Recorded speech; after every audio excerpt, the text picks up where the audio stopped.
ସକାଳୁ ଉଠିକିରି ସନ୍ଧ୍ୟା ପର୍ଯ୍ୟନ୍ତ ଆଜ୍ଞା ଆମର ବ୍ୟବହାର ସାତ୍विକ ହେବା ଦରକାର। ହଁ ଆଚ୍ଛା, ଆମର ଲୋକଙ୍କ ପ୍ରତି ସମ୍ପର୍କ ବିଶୁଦ୍ଧ ଆଜ୍ଞା ରହିବା ଦରକାର।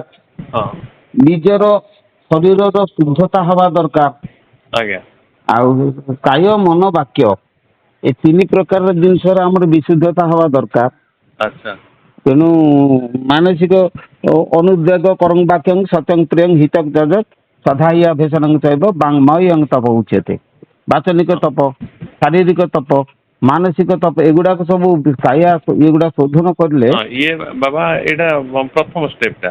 ହଁ, ଆଚ୍ଛା ଈଶ୍ୱରଙ୍କ ପ୍ରତି ସେଇଠି ଈଶ୍ୱରଙ୍କ ପ୍ରତି ତା ଧ୍ୟରେ ହଁ ଆମର ହଉଛି ଆତ୍ମ ଧ୍ୟାନ, ହଁ ହଁ ହଁ ଠିକ୍ ଠିକ୍ ଆଜ୍ଞା ଆତ୍ମାନୁସନ୍ଧାନ। ହଁ ଆମେ ଆମ ଭିତରେ ଯୋଉ ଆତ୍ମଶକ୍ତି ବିକାଶ ହେଇଛନ୍ତି ହୁଁ ତାର ଅନୁସନ୍ଧାନ।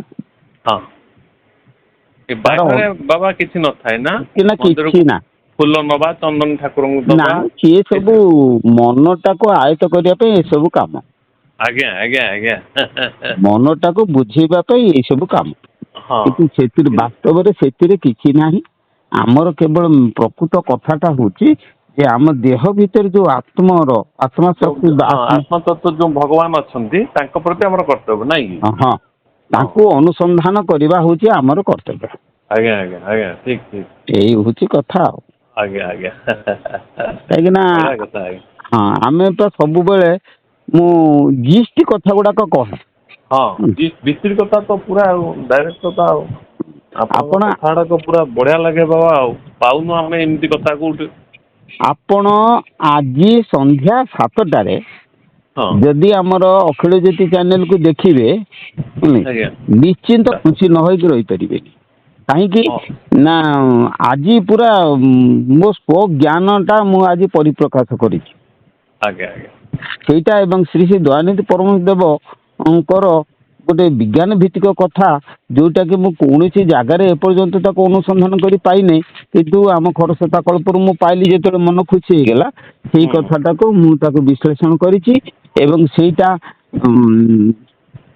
ସେଇଟା ଆଜି ପାଇବେ।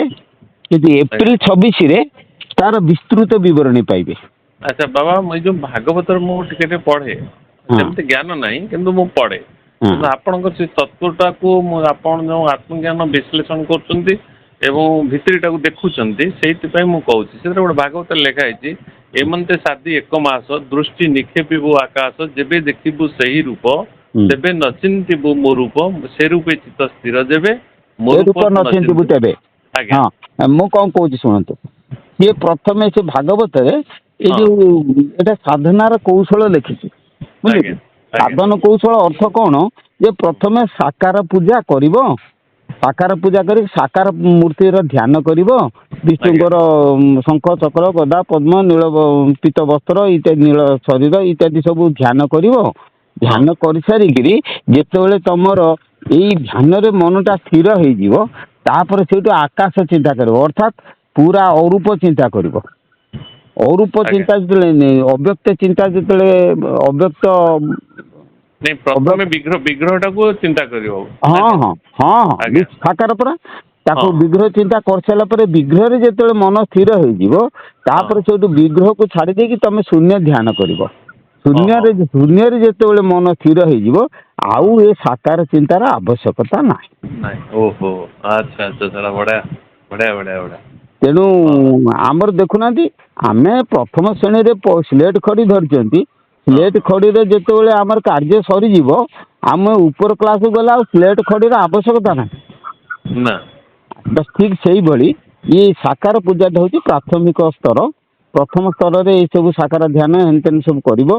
କରିସାରିଲା ଆଚ୍ଛା ପରେ ଆଚ୍ଛା ମନରେ ପ୍ରଶ୍ନ ଗୋଟେ ସାକାର ପୂଜା କରୁଥିବେ ଆପଣ ସେଇଟାକୁ ଆଉ ସେମାନେ ମନ ଦୁଃଖ କରିବେନି ତ ଏମିତି ଆସେ କୋଉମାନେ ମନ ଦୁଃଖ କରିବେ? ମାନେ ଯୋଉ ସାକାର ରୂପକୁ ଆମେ ଧ୍ୟାନ କଲେ ଠାକୁରଙ୍କର ହଁ ସେ ବ୍ରହ୍ମଙ୍କର ଯୋଉ ସାକାର ରୂପଟାକୁ ଧ୍ୟାନ କରୁଛେ ଯଦି ନିରାକାର ରୂପକୁ ଧ୍ୟାନ କଲେ ସେଇ ଏକ ଏବଂ ଅଦ୍ୱିତୀୟ ନା କଣ? ହଁ ହଁ ହଁ ଗୋଟିଏ କଥା ହଁ ଆମେ ସାକାରକୁ ଧ୍ୟାନ କରିସାରିଲା ପରେ ସାକାରରେ ମନ ସ୍ଥିର ହେଲେ କ୍ଲାସ ଉତ୍ତୀର୍ଣ୍ଣ ହବ ପୁଣି ସେଠି ନିରାକାର ଧ୍ୟାନ କରିବା ନିରାକାର ହଉଛି ଆମର ଲକ୍ଷ୍ୟ। ହଁ ହଁ କାହିଁକି ନା ଆମର ଯୋଉ ନିଗମାନନ୍ଦ କହିଛନ୍ତି ଶଙ୍କରର ମତ ଗୌରାଙ୍ଗର ପଥ, ହଁ ସାକାର ଧ୍ୟାନ ଅର୍ଥ ଗୌରାଙ୍ଗ ପଥ। ଗୌରାଙ୍ଗ କହୁଛନ୍ତି ଏଇ ମାଟି ମୂର୍ତ୍ତି ମୋର କୃଷ୍ଣ, ହୁଁ ଏଟା ହେଲା ସାକାର ଧ୍ୟାନ, ବୁଝିଲେ ହଁ ନା। ଆଜ୍ଞା କିନ୍ତୁ ଶଙ୍କରାଚାର୍ଯ୍ୟ କହୁଛନ୍ତି ନାଇଁ ନାଇଁ ଅହଂ ବ୍ରହ୍ମାସ୍ମି ଅୟମାତ୍ମା ବ୍ରହ୍ମ ଜୀବ ବ୍ରହ୍ମୈବ ନା ପର। ତେଣୁ ଏଇ ଯୋଉ ହୁଁ ଅବ୍ୟକ୍ତ ଚିନ୍ତାନୀରେ ଶଙ୍କର କହୁଛନ୍ତି, ତେଣୁ ହୁଁ ଆଗେ ଗୌରାଙ୍ଗ ମହାପ୍ରଭୁଙ୍କର ପଥ ଅନୁସରଣ କରିକି ସାକାର ପୂଜା କରିସାରିଲା ପରେ ପରେ ଆଜ୍ଞା ତାପରେ ସେଇଠୁ ଆମେ ଲକ୍ଷ୍ୟ ରଖିଥିବା କୋଉଠି ନା ଶଙ୍କରାଚାର୍ଯ୍ୟଙ୍କ ମତକୁ, ନିରାକାର ଧ୍ୟାନ। ଶଙ୍କରାଚାର୍ଯ୍ୟ କଣ କହିଲେ? ଅୟମାତ୍ମା ହଁ ବ୍ରହ୍ମ, ଏଇ ଭିତରେ ଯୋଉ ଆତ୍ମା ଅଛନ୍ତି ସେଇ ବ୍ରହ୍ମ। ଅହଂ ହଁ ବ୍ରହ୍ମାସ୍ମି, ମୁଁ ହଉଛି ସେଇ ବ୍ରହ୍ମ। ବୁଝିଲେ ଓହୋ କି, ନିରାକାର ଆଜ୍ଞା ପରମ ବ୍ରହ୍ମ, ଯିଏ କି ହଁ ସର୍ବବ୍ୟାପୀ, ଯିଏ ବିଶ୍ୱ ବ୍ରହ୍ମାଣ୍ଡରେ ପରିପୂର୍ଣ୍ଣ ହେଇ ରହିଛନ୍ତି, ସେଇ ହଉଛନ୍ତି ବ୍ରହ୍ମ। ହଁ ହଁ ତେଣୁ ସାକାର ପୂଜାଟା ହଉଛି ଲିମିଟ, ହଁ ନିରାକାର ପୂଜାଟା ହଉଛି ଅନଲିମିଟେଡ। ଆଚ୍ଛା ଆଚ୍ଛା ତେଣୁ ଆମେ ସାକାର ପୂଜାକୁ କରିସାରିଲା ପରେ ନିରାକାର ବିସ୍ତାର ଚିନ୍ତା କରିବା।